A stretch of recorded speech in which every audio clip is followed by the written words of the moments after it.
না দেখছি বিষয়টা।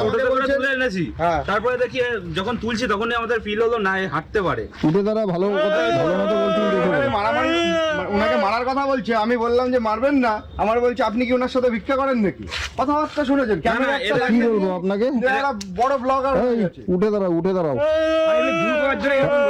দাদা, এ হাঁটতে পারে আমি বলছি তো, আমার কথা শুনছেন না তো? হাঁটতে পারে। আমরা তো বাজারে এরকমই দেখি। এরকম দেখেন তো, আজকে নতুন ভাবে দেখবেন। আমাকে একটু সময় দিন। আমরা হাত দিতে পারবো না, আপনি হাত হ্যাঁ ঠিক আছে ঠিক আছে, আমার উপরে ছেড়ে দিন। এই উঠে দাঁড়া, মারবো কিন্তু। গেলে হবে না, চুপ চুপ। এখানে পায়ে কি হয়েছে একটু দেখি। বারে বারে বলছি অসহায় লোক, ভিখারি মানুষ, এরকম ভাবে অত্যাচার একটু করবেন না। সময় দিন বলছি তো, আপনাকে ভুল প্রমাণিত করে দিচ্ছি, দাঁড়ান একটু। যদি সত্যি সত্যি হয় আপনি হসপিটালে হ্যাঁ হ্যাঁ হ্যাঁ হ্যাঁ, আমরা ট্রিটমেন্ট করাবো। টোটো ভাড়া দিয়ে এখানে এই অবধি নিয়ে এসছি তো, যা করানোর করাবো।